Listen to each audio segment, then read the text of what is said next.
My guest today is Brad Lipps, who is the CEO of the Atlas Network. And what do? Well, they are a network of nearly 500 different think tanks that are dedicated to expanding freedom and free markets around the world. So he and I talk about a different way to help the poor and the marginalized in other countries and in our own. So how can we think differently about foreign aid in particularly? What are the problems with it? What do we do wrong? And how can we actually help expand freedom, expand economic opportunity, and lift people out of poverty? It's a great episode. You're not going to want to miss it. Stay tuned right after these messages. We run on the value for value model here on the Chris Spangle Show and the We Are Libertarians podcast network. That means, do you get value out of the show? Do you learn something that helps you sound smarter when talking with your friends? Do you feel a little bit more connected to the world and inspired to do something a little bit differently? Well, then please give some value back. And the best way that you can do that is through our Patreon. You can go to supportcss.com or patreon.com/wearelibertarians, and you can join our Patreon.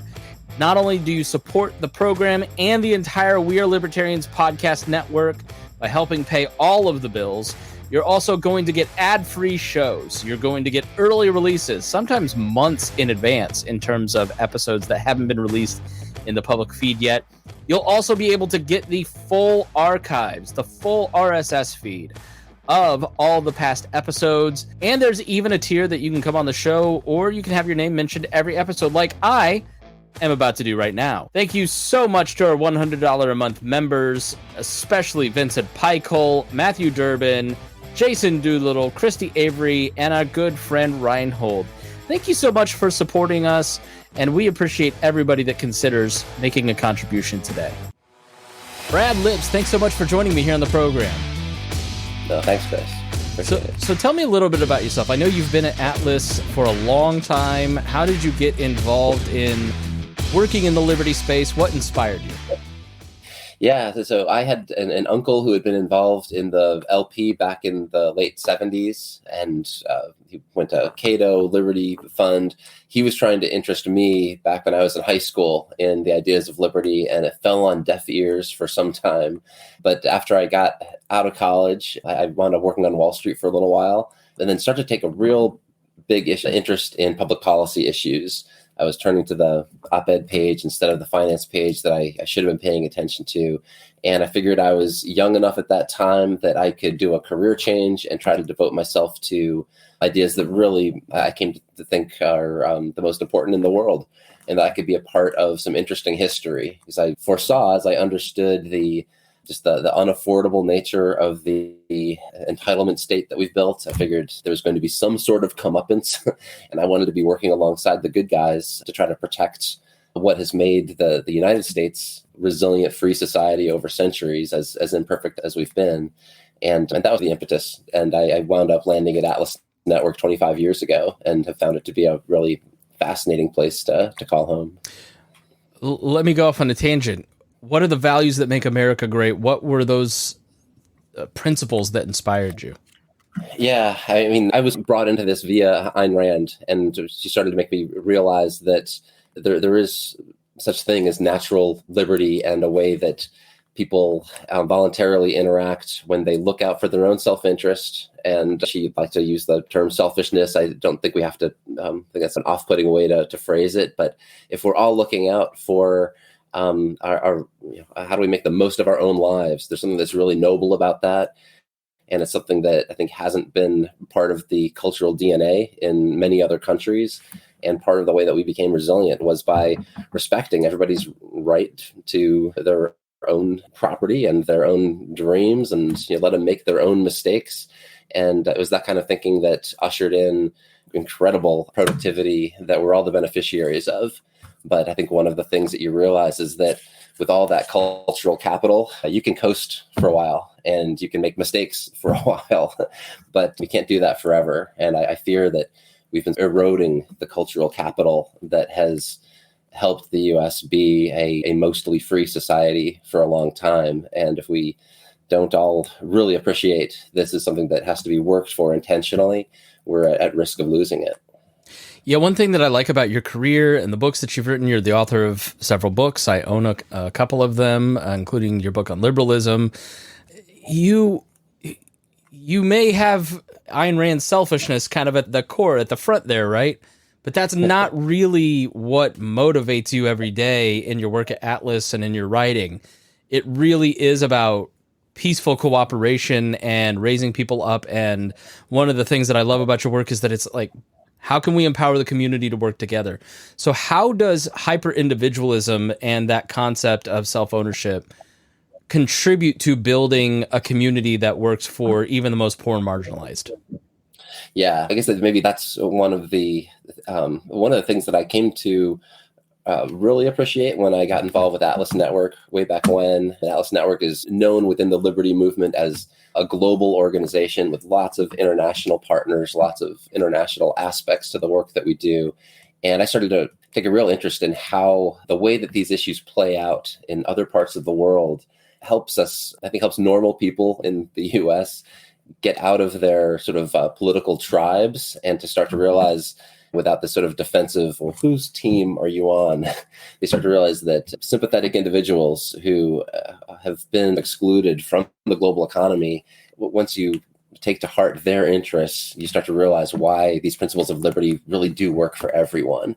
And for me, this has been a little bit of an aha moment about how we can talk to people that haven't read their Ayn Rand and Milton Friedman and Friedrich Hayek.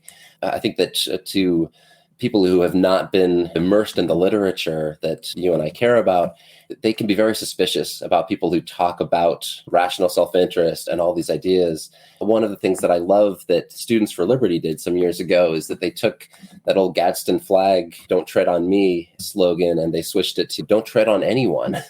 And that, I think, really does sum up our beliefs in a more coherent way. And for people who think that libertarians are selfish, if you take a look at the kind of work that Atlas Network gets to be involved in on a day-to-day basis, we explode those myths, because it really is about the thrill of finding out how you can work for the freedom of others and how that can uplift people who have been let down by the status quo, and that often is because of bad government policies that stand in their way. So Atlas is hard to define. If you're just looking at your website, you're like, okay, the network. Let me go here and click on, okay, Africa, Asia, Europe, Latin America, US, what is going on here? So can you give us the Reader's Digest version of what Atlas does and how you affect change? So Atlas Network was established more than 40 years ago by a guy who had been a Royal Air Force pilot in World War II, came to be distressed at how Britain was going socialist. He met with Friedrich Hayek and said, I think I'm going to go into politics and set things right along the lines that you, Hayek, have determined. But Hayek said, it doesn't work like that. You have to, politicians are lagging indicators of change. They're not going to be the leaders of intellectual change. They're going to reflect what people think. And right now, people think socialism is great. You got to change that. This man, Anthony Fisher, created one of the first free market think tanks in the UK. And when that organization slowly gained credibility, and all of a sudden, 20 years later, Margaret Thatcher is saying, you know what, I'm campaigning on the ideas that you guys put into circulation. Lots of people started to come to Anthony Fisher to say, how'd you do it? This little organization on a small budget has changed the course of Britain. How can we do that again? And after he helped the Fraser Institute in Canada, what became the Manhattan Institute in New York, and the Pacific Research Institute in California, he created Atlas as a way to continue to replicate the experiment. So we're the hub of this network of more than 500 independent think tanks all around the world, more than 100 different countries. And yeah, they're all independent. We don't tell them what to do, but they come to us for training, for grant and prize competitions, and for these networking events where they can learn from one another. And lots of donors have come to appreciate that we are immersed in this world. If they want to figure out what kind of organizations to invest in those different regions you mentioned, maybe they have an interest in Latin America, well, we know how to spend money wisely on philanthropic projects there that are all based on policy solutions that are grounded in liberty. So let's talk about street vendors in India as an example of your work, and an example of how libertarian ideas can be used to empower people who were paying crushing fines and then all of a sudden were able to start giving back to their community. Tell us what that's about. It's really an interesting story. There's an organization in New Delhi, India, called the Center for Civil Society. And initially, they were ideological in how they approached things. They wanted to tell people about economic freedom, but that they learned that was off-putting. That the way that people heard them talking Are you about saying the way the libertarians freedom, talk is off-putting? Yeah, okay, I know. yeah. You try to imagine that. But in India, they said that people say if you don't have any economic means, like economic freedom doesn't mean anything. So you must be talking about economic freedom for that 1% that actually does have wealth in our country. And that sort of missed the point. So they started to talk about their beliefs with different language, talking about livelihood freedom. They started to realize one of the challenges is that you have all of these street vendors, these entrepreneurs that are getting by through trading in the streets with no formal legal right to be there in the streets, that those tens of millions of people were being looked at by public officials as blight, as this tolerated nuisance, not as this engine of productivity that was actually, this is the activity that fed families and provided goods to people who needed them. That they started to realize that there was something inherently wrong about this. They went about this long process to, first of all, establish the legal right for the street vendors to operate their businesses. There had been this idea that you could never expand your business beyond the length of your arms, because you had to be able to grab the edges of the blanket where you had your wares and pull it all together and be ready to run off, because you'd have police that were going to shake you down for bribes. They were going to confiscate your goods because you didn't have a right to be there. They changed the law so that the street vending was actually appreciated as a legal part of society. And then they realized that you don't have signing a law doesn't mean that's going to change the way things work in practice. So they then had to go through this more painstaking process of helping create associations where street vendors would know how to actually enforce their rights against corrupt police that were continuing to harass them. So it's been this interesting project about, how do you change policy, and then how do you change the way that the policy is implemented on the ground through grassroots mobilization. But at the end of the day, that the story is that you are suddenly legalizing the livelihoods of tens of millions of people who in the past were subject to shakedowns and confiscation of their goods. That's fascinating. And I think that kind of illustrates a message that I saw in an article that you wrote in philanthropy.com to fend off threats to freedom worldwide, support local economic development. And the notion, I hear people talk about foreign aid. Obviously, I think it's one of those concepts that everybody just thinks foreign aid is good. We should give foreign aid. We're a wealthy country. To use outdated parlance, we're a first world country that should help third world countries. And we should take food and drop it in these places, or take aid and give it to these countries. And that is seen as a form of compassion. But then when you really dig down, you're not being compassionate. You're not actually helping. And there's a better way. Let's start with diagnosing the aid system. What is wrong with the way that the American government does foreign aid? So much. I think that when you look at the countries that have been the biggest recipients of foreign aid through the years, and this is mostly the countries of sub-Saharan Africa, these are the countries that have stagnated the most. The countries that have been able to escape poverty, countries like South Korea that were as poor as Ghana after World War II, but now are among the top 10 countries in per capita income. They didn't do it by being dependent on foreign beneficiaries. They did it by opening up and engaging in the global economy. So I think that fundamentally, we have to recognize that the foreign aid is not a path to create vibrant economies. And often it has this perverse incentive of creating this, or playing into a top-down psychology where you're working with corrupt governments that are then able to parcel out the aid they're receiving in political ways that maintain their power, that make them less responsive to the citizens they're supposed to serve. So I think that there's a lot of perverse outcomes. And there was a movie that our friends at the Acton Institute did some years ago called Poverty, Inc., which really looked at why this was failing. And Bill Easterly he's a development economist who's been very critical through the years of all the different foreign aid establishment efforts to, in top-down ways, try to fix other people's lives. And Billy's message always was, just leave them alone. They'll figure out their own path the same way that we did. And we're actually a net negative by creating this foreign aid pinata that kind of hangs over them, and they spend so much time trying to figure out how do we keep this short-term gravy train coming. Instead, it tends not to lay the foundations for how you create long-term prosperity. Yeah, teach a man to fish, that old parable. So what is the better path for helping these countries get out of poverty? Yeah, and I'll want to just say that I always think that libertarians have a danger in sounding too doctrinaire, too extreme, and there's definitely a place for emergency relief, but I'd like to say that's like actual emergencies. So sometimes the give a fish strategy might be appropriate, but it's not appropriate for long-term economic development. And part of our message has been that it's not even appropriate to take teach a man to fish.